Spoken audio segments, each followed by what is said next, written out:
Anyway, and it just so happens that today we're talking about Boethius. The second half of Boethius is Consolatio, and wherein he actually talks about the cognitive functions of human beings and how they're different from animals and from the gods and so on. And you recall that human beings engage in this sequence in the formation of knowledge that goes from sensory perception to imagination to the application of reason. And then if the closer we come to becoming godlike, and what the gods do is that they apply to the reason, this process of reasoning leads to an understanding, right? And that's ultimately where we want to go. That's where we, as human beings, strive.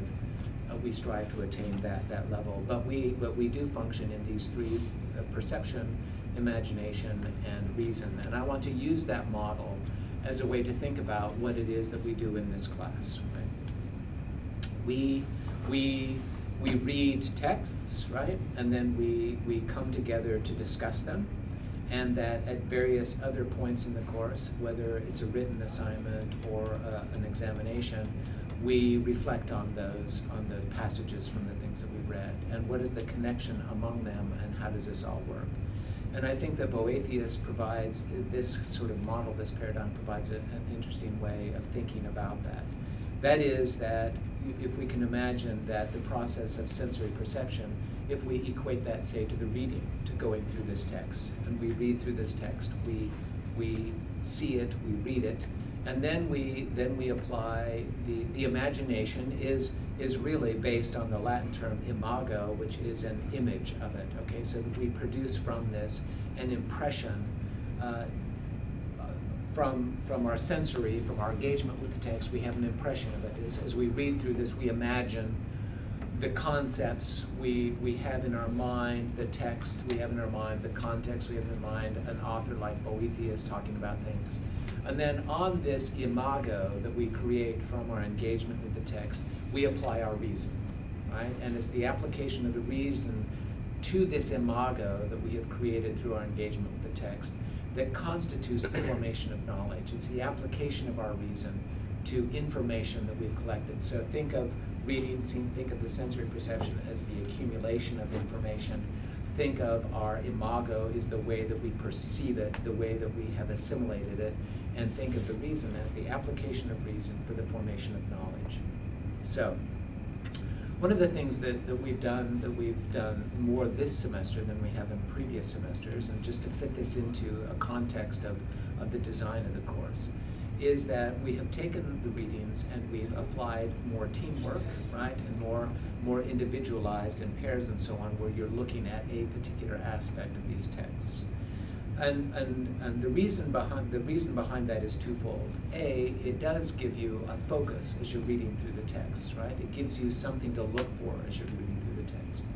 But it also, to a certain extent, is limiting in the sense that as you're looking for these materials as you work through the thing, as you're reading, for example, let's just take the Aeneid, for example, that you're reading through this, and one of the things that you or your team is supposed to look at is this topic X. You go through this and you find passages and sections that address that particular issue. You write down the references in your project notebook, and then at the end of that, after you've gone through it and you look at the sampling of texts, of references or passages that are germane to that topic, you sit back and you apply your reason and you ask yourself, well, how do these fit together? How do these passages contribute? How can I synthesize these passages to some sort of sense of this particular topic? And how can I synthesize it in a way that I can share it with other members of the colloquium? So it is that process of reading through the text, selecting passages, and then applying our reason to synthesize them in some sort of concept, which we then share with our fellow members of the colloquium. That is actually the construction of knowledge. Now, it also means in a very complicated text like the Confessions or the Aeneid, that what you are doing in doing this focus is just one aspect of the text. And when you come to colloquium, what you're doing is you want to share your observations on that particular topic, but you are also here to hear the perceptions and the impressions of other people with other topics. Now this is a vital part of the process, and it's one that we probably haven't fully embraced, or at least as I look around when we go through the conversations and the colloquia, I see that there is, I perceive that you are interested, you are very much focused on presenting your views, and I would say, and I may be wrong about this, but to a large extent, less interested in hearing what other people have to say.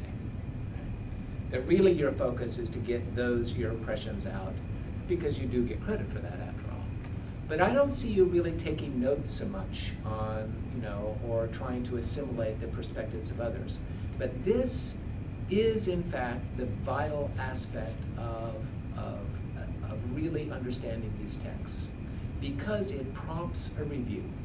It prompts you to go back and think about the text from another perspective. And it's that process of reviewing, of going back over the texts repeatedly, that leads to an understanding of the material, that allows you to talk about a text in a midterm or in an examination or in a writing assignment. So it's not just enough to read the text. It's not just enough to read the text with the idea of accumulating some information about a particular topic, but you have to then come back and review that in the context of what other people have to say about it, to flesh out that. In other words, when they talk about a text, you've presented your ideas, and when you hear one of your peers talk about a text, it is a way of reviewing that text, because they will come up with different passages, right? And so you review the text in that sense. So when it comes then to preparing for a midterm, what do? It can seem very overwhelming, right? Okay, I have all of these materials, but let's just take a step back. It's a finite number of texts, right? The midterm and the final are structured that you have a very finite number of texts, all right? So how do you go about preparing to write a midterm? What do you do? What do you think? What are some of your ideas? Yeah. For me, I just make sure I know what needs to be in each response, so that I'm not writing extra, wasting time. Because if you're just concise, it's just easier to get through all 7 without rushing. Right. Okay, but how do you? I like the material. Yeah, let's talk about preparing for the midterm. What do you do? Well, the basis of preparation for the midterm is, of course, to stay on top of the reading, right? Don't fall behind on the reading, okay? Do some reading every day, right? And when it comes to the time to study for the midterm, you know it's a finite number of texts. And then this is where you apply, you go back and you go through the text and you ask yourself, well, what happens in the text, okay? Make yourself a little outline, okay? In book 1, X happens of the Aeneid. In book 2, X happens of the Aeneid, right? You can go through and you build a little chart, a little overview, a little summary or synopsis of a text, so that you know what's going on. Then that gives you a framework, a basis upon which you get a sense of what's going on.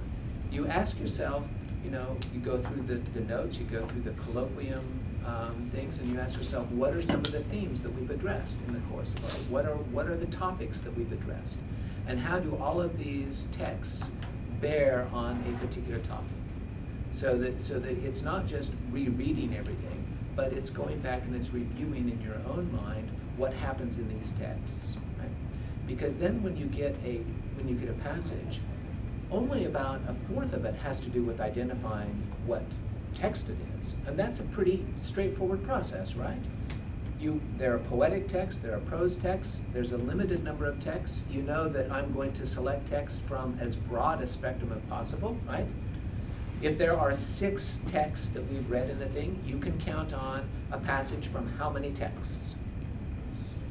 6 texts, right? I'm not going to leave a text out, okay? If I can help it, right?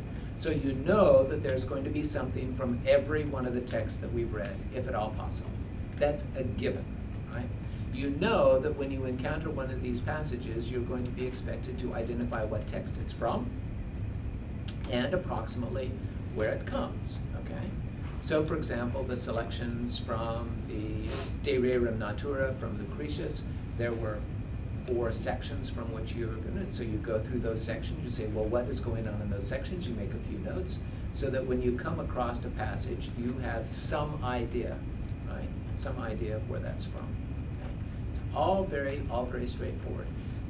Really, it's entirely possible, even if you misidentify a passage, it's entirely possible to talk about that passage in relationship to other things that you've read and get almost as many points as you would get for correctly identifying it. In other words, it's the connections that you make that are key to understanding the passage itself, right? And many of you want to tell me what's in the passage. In this passage, Virgil talks about X. Well, I can read that. I know that that's what's in the passage. Why are you telling me that? What you need to tell me is why that's important. Why would I choose this passage? How does this passage relate to the other ones? You know now that every examination that you've had has contained passages that relate to one another. Right? It's a pretty straightforward thing. You know that I'm going to select a passage from each one of the texts, and you know that I'm going to select passages that relate to at least one or more of the other passages on the examination. You know that, right? So then you just have to connect the dots, okay? You have to talk about it, right?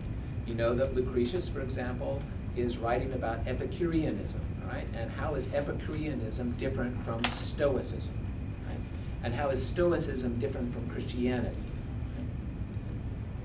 And you map it out, okay? All right, so we're gonna practice, okay? We're gonna have some fun. Here we go. I want you to tell me about this.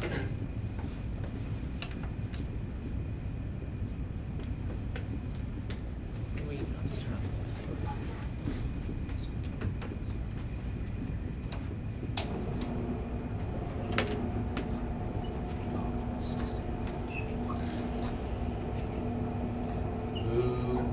Spooky.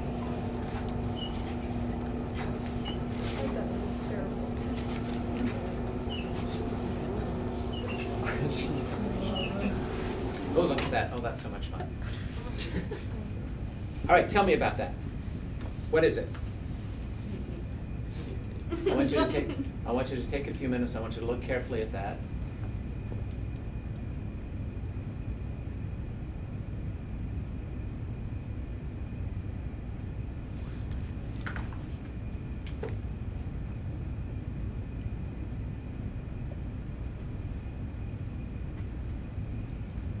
Zoom in a little bit more.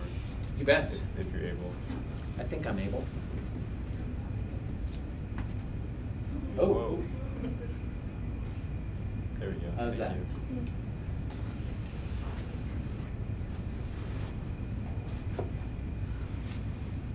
What do you see? Just describe what you see. Well, there's a woman looking kind of regal. Okay. What makes you think that she's looking regal? She's wearing a crown. She has a crown, right? Okay, very good. All right. It's a woman who is regal, who's wearing a crown. Who could that possibly be? Dido. Dido, yes, very good. Okay, what else do you see? Is this an interior or an exterior image? Interior. Interior, very good. All right. What else do you see? The child, is that Cupid, yeah. Cupid masked as Pretending to be Aeneas' son. There you go, there you go. Okay, so what have we just done? We've looked at something. We've identified some of these characters. So who would this person be to Dido's left? Aeneas. That's likely to be Aeneas, right? Why? because he's talking. This is the scene where they're at dinner. Right? And he's presenting something to Dido, right? Okay, right, okay. And who would be the standing figure to the left with the spear?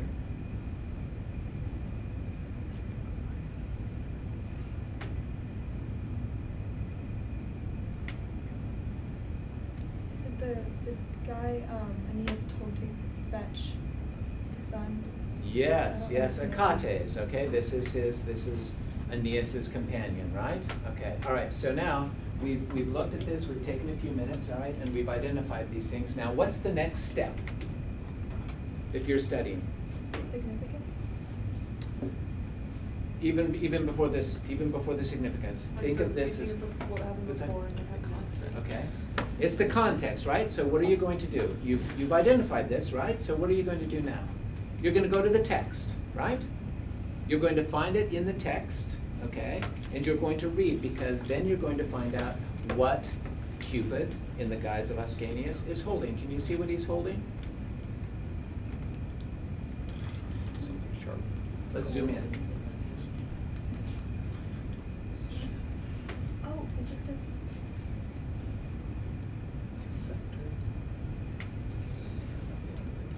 He's got three things in his hands, right? A scepter, A rope? a robe, some sort of fabric thing, right? Rosary beads. And a necklace. He's got pearls there, right? Okay, so you're going to go in, so you go to the text, you read, and you find out what's going on, and you find out who is this and what is going on, right? So this is where the process is: you see something, you make an additional identification, and then in terms of reviewing, you go back into the text to read what's going on and to get the details. And in the text, you would see that this is essentially a visual representation of what you're going to find right there in book 1, okay?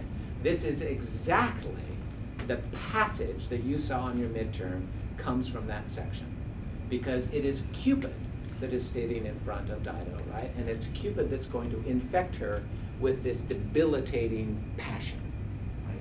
A passion that leads to her death.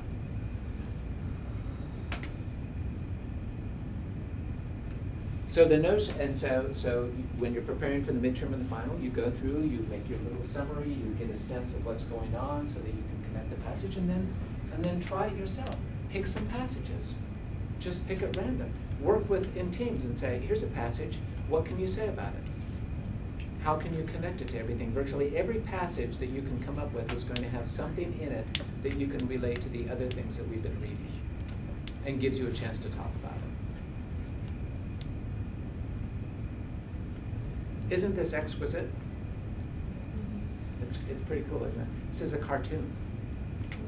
It's a cartoon that comes from the Italian word, but this is actually this is by an Italian artist. Rimini is his name, and this was. He created this. You can see that it's created on little blocks of paper, right? These blocks of paper are put together and then they are fused onto a linen background. And this is the cartoon used by weavers to create tapestries. I mean, this is an amazing piece of art in and of itself, but this is just a pattern for weavers to create a tapestry. Right? And how did they do this? Well, they would hang this behind the weaver. It's hung behind the weaver. The weaver is standing before the tapestry, which has its warp, the warp threads, which go vertical, okay? And on the other side of the thing is a mirror, right? So essentially, the weaver sees the reflected thing of the cartoon through. The reflection goes through, and so this is how the weaver then adds the weft, the threads in the weft to create this image, right? That's why this is actually the reverse of what the weavers actually produced. So I'm gonna, so this was just a pattern for the weavers to make. Imagine this spectacular piece of art was just a pattern for the weavers to recreate in a tapestry.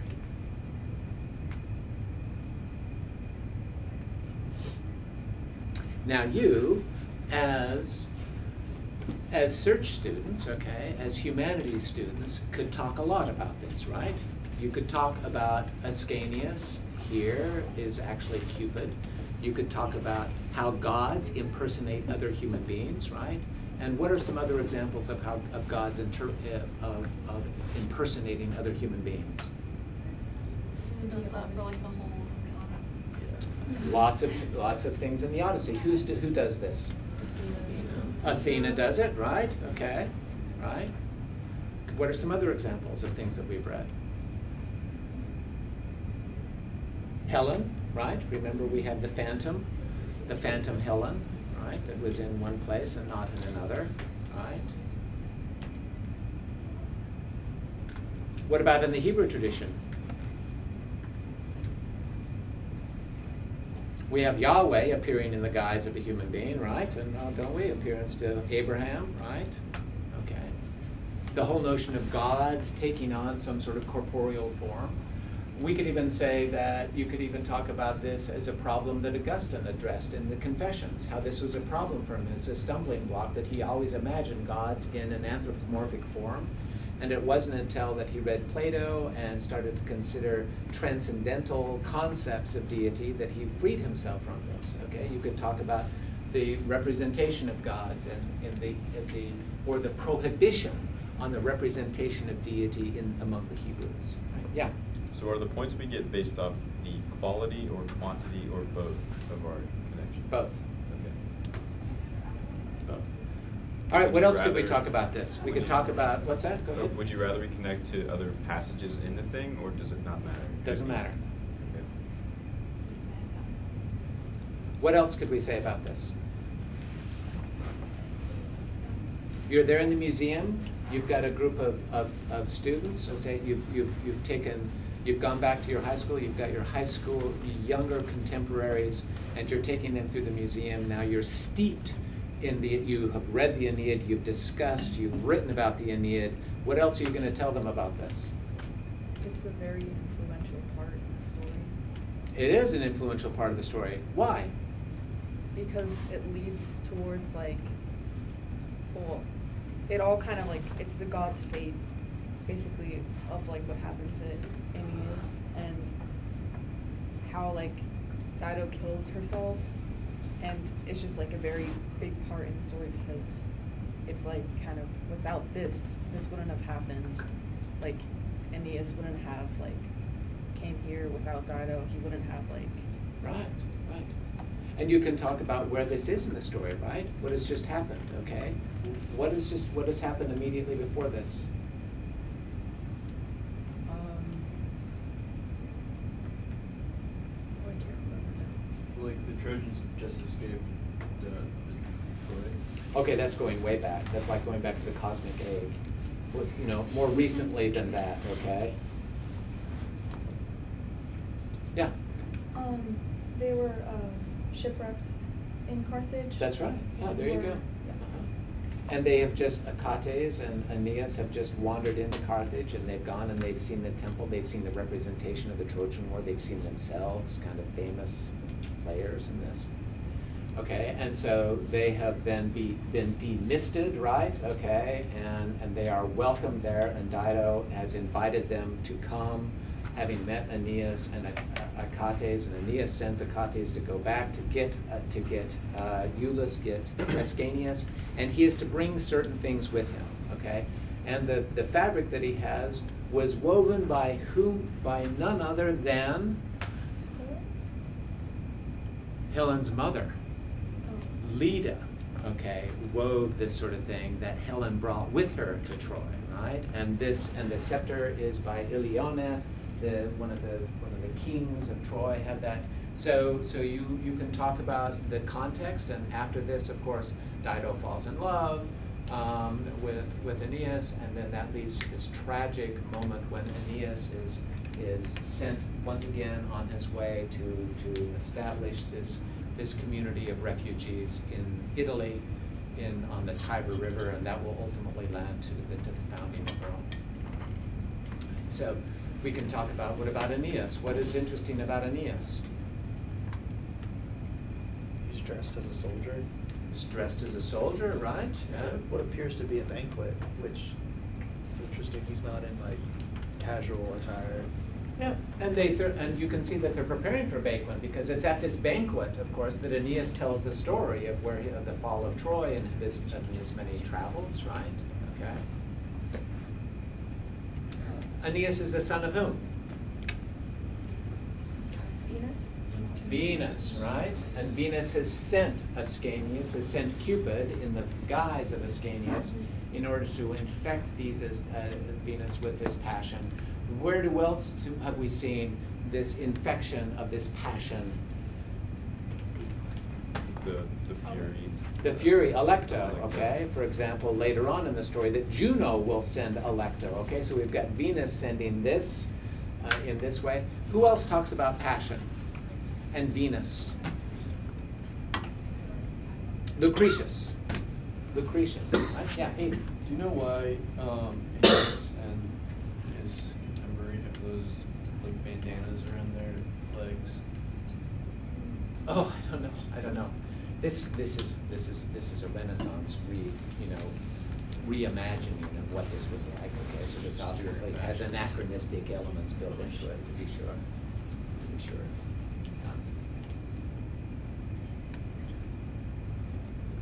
All right. Well, I took a little bit more than 10 minutes, but hopefully you found this. I mean, essentially everything that we do in this course, every colloquium, every text that we read is about building a network of associations and an understanding of the tradition that we've inherited. And you can see when you're reading through Boethius that he refers to Plato's Timaeus, right? He refers to Nero, the life of Nero. He refers to Seneca. He refers to Socrates. He refers to all of the things that you have been reading, okay? As a way to, and it's those associations that create the dense, interconnected concepts that Boethius is wrestling with. And he is, of course, processing Augustine all along the way too, right? Because remember, Augustine has God, has deity, takes him out of the temporal and out of the spatial world as we understand it, and Boethius is now interpreting that. How does that actually work in terms of things that we might understand, the difference between providence, for example, which is how deity sees things, and what we would consider fate, which is the way we experiencing things in a linear temporal context, right? And how there are certain forces that shape the linear the context of our experience, but our experience is fundamentally different from that of deity. Okay, all right. Any other questions or observations? Yeah. So would you say, just to like summarize, that the main thing that people are like having trouble with is they summarize too much instead of And I do think that the concept of an identification, I think, might lead you to think that the goal of the exam is for you to identify this passage. Full stop. Right? That is just the beginning. Okay? That what this is really all about, when I say identification, it means not just identifying the text that it comes from and its context, immediate context in the work, but how it fits into this incredibly rich tradition that these artists and poets and philosophers are working with. How does it fit within that? How does it compare and contrast with the other things that you've been experiencing? It's a way to get you to think about, through one thing, to think about all of the other things that we've been reading and thinking about. This thing up here that you have is completely amazing. It's that that is the basis of creativity, is the ability to associate things that are clearly parallel or relatable, and things that are not parallel, that are different, okay? That spur our thinking about various things.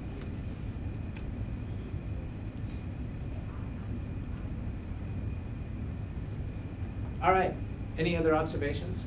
I saw this weekend, and the reason why I'm super excited about it, I saw this at the Norton Simon Museum in Pasadena, where they have a full set of these cartoons, that they've preserved. And they have a tapestry that is built based on one of them. If you're interested, we can look at it sometimes later. It's pretty spectacular.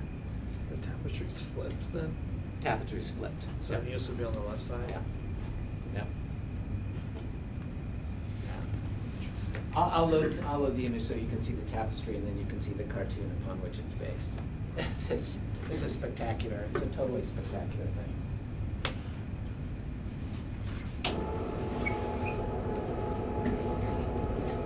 Even to think about the reasons why, these wealthy patrons would want to have tapestries manufactured with scenes from the Aeneid, right?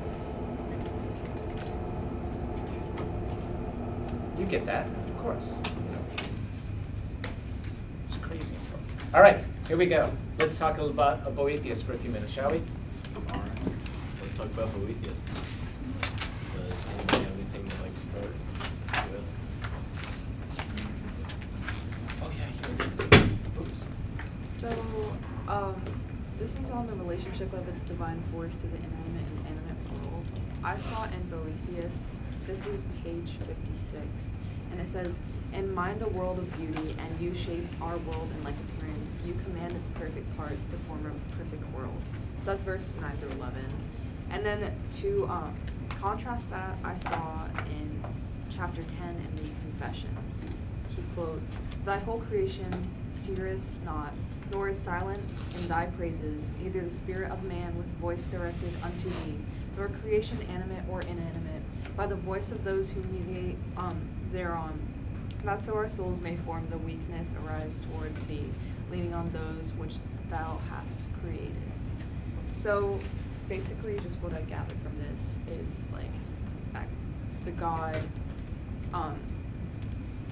is the Almighty towards like the animate and inanimate world, and he is like the divine force. Like both of them kind of have the same like opinions. There's not really a contrast. It's just kind of like an agreement from these two people that he has created all this. Yeah.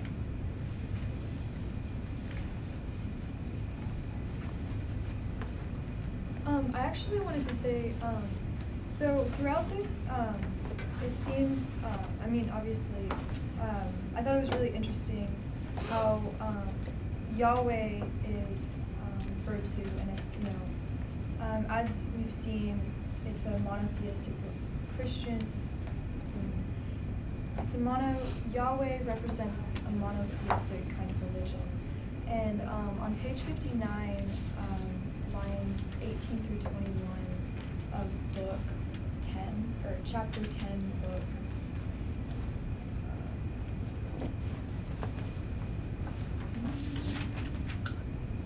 3, it kind of seems like evidence for monotheism.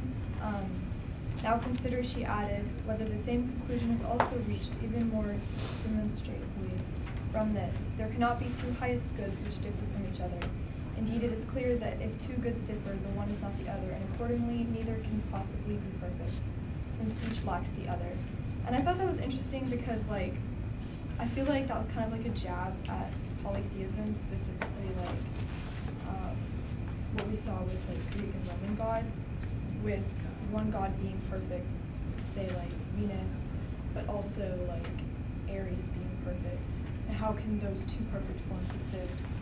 And so I thought that was interesting how in this text it seems to say, it seems not to prove but to justify monotheism in that way. Also saw justification for like suffering for a righteous cause on in chapter 7, line 20 of Boethius. He said, "Those of you who are in the course of attaining virtue have not traveled this road merely to wallow in luxury, to languish in pleasure. You join battle keenly in mind with every kind of fortune to ensure that when it is harsh, it does not overthrow you, or when it's pleasant, it does not corrupt you." That's sort of similar to in the Gospel of Matthew when he said, "Blessed are those who are persecuted for righteousness' sake." And I also saw that in Herodotus, the Histories, the book 1, where Solon is talking to Croesus about Tellus, who said he was the happiest man because he served and died selflessly. So like these three traditions, it's clear that like they recognize that just because you are righteous doesn't mean it's an easy path towards righteousness. I found between Boethius and Augustine what both of them perceived to be the role of free will. So in Consolation of Philosophy, book 3, chapter 12, philosophy says, "Since God," she resumed, "is rightly believed to steer all created things with the rudder of the good, and since all these same things, as our teaching has shown, surge by natural instinct towards the good, it is surely beyond doubt that they submit willingly to guidance, and that of their own accord they accede to the will of Him who orders them, being compliant and submissive to their ruler. So basically, I feel like she's saying that humans submit their right to free will to God, and therefore He's in control of their free will. And I found kind of a difference in Augustine. Book 7, section 3, it says, it was that I knew that I had a will, as surely as I knew that there was life in me. When I chose to do something or not to do it, I was quite certain that it was my own self and not some other person. So then he goes on to explore the idea of how, like, he says, how then do I come to possess a will that can choose to do wrong and refuse to do good? So he's giving a lot more power to free will, like, within humans than I feel like Boethius is. And, yeah. One thing I noticed that I think sort of relates to what Sophia was saying about how, like, in both of these texts, God's, like, the divine figure sort of engineers everything in the world. In Boethius, chapter 6 of book 3, I think, on page 90, he says, I think it's Boethius talking, and he says, who else preserves the good and eradicates the bad but God, the ruler and physician of men's minds? As he gazes out from his high vantage point of providence, he recognizes what is appropriate for each human being and invests each of them with what is appropriate. So, like, God sort of manufactures everything that humans have available to them, like, in their brains, I guess. And then in book 10 of Confessions, chapter 3, on page 208, Augustine says, physician of my soul, make me see clearly how it profits me to do this. You have forgiven my past sins and drawn a veil over them. And in this way you have given me happiness in yourself, changing my life by faith in your sacrament. So I think, like, okay, first they both they use the same word, physician, to refer to God, which I think is really interesting because that, like, obviously shows what Professor Moyle was saying about how, I think Boethius is sort of reasoning through a lot of Augustine's ideas, but he keeps this idea that, like, humans in their consciousness and their abilities and, like, their reason, their capacity for reason are all sort of, like, made by divine will, I guess, to like make it capable of worship or religion or faith. So this is something that I noticed on the nature and condition of human beings. So this is Boethius. This is page 58, and this is more of like the person has the belief, and he says, the belief which human minds share demonstrates that God, the source of all things, is good, for since nothing better than God can be imagined. So this is him like talking about happiness with that girl. And then compared to, this is in Augustine's chapter 3, book 5. And then he's kind of going along the lines of like people not believing, and he says, forging lies of thee who art the truth, and changing the glory of uncorruptible God into an image made by corruptible man, and to the birds and four-footed beasts and creeping things, changing thy truth into a lie, and worshiping and serving the creature more than the creator. So I think it's very interesting how, like, as long as you follow Yahweh, like, all is happy, that is a true key to happiness. But if anyone doesn't follow Yahweh or like has questions or goes against kind of him, it's like the nature of that human being is like deliberately evil. Like, and I see this even like when we were reading through like the Old Testament and stuff like that. I just think it's very interesting because it seems like it's even stuck through like today, that if you don't like, I don't know, it's like an evil person if they don't fully like accept what Yahweh is saying. Thank you. So we're out of time, but really, so let's continue our discussion this afternoon, okay, in our thing, and we'll talk about this. I do want to, what Grace had to say about the justification for monotheism, you're going to see that this is a very important and significant part of Islam, which we will begin talking about on Wednesday, right, as we start exploring the Quran. And I'll have a little bit more to say about the Quran tonight during our first year seminar. But really important observations about about free will, I think Boethius has some really interesting things to say about free will, and that's the relationship between providence and how Yahweh, how this God has created and framed things in a conceptual way, but that then the management of the realization of this, it's sort of like an architect, okay? And then having framed the architectural design, has sort of turned it over to other forces, right, to create this world that we inhabit, right? And whereas we see the individual elements of this corporeal instantiation, we lack the understanding of the grand design. And I think one of the important things that Connor brought up is that prosperity is as much a challenge and a test as difficulties, right? That we don't think about that we're being tested in a providential way when things are going well for us.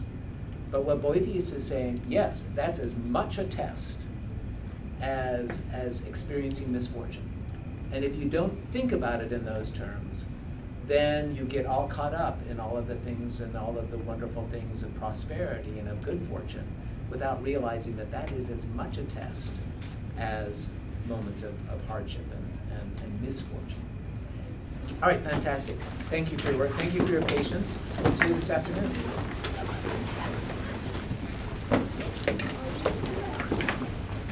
Yes, we're going to start with the middle.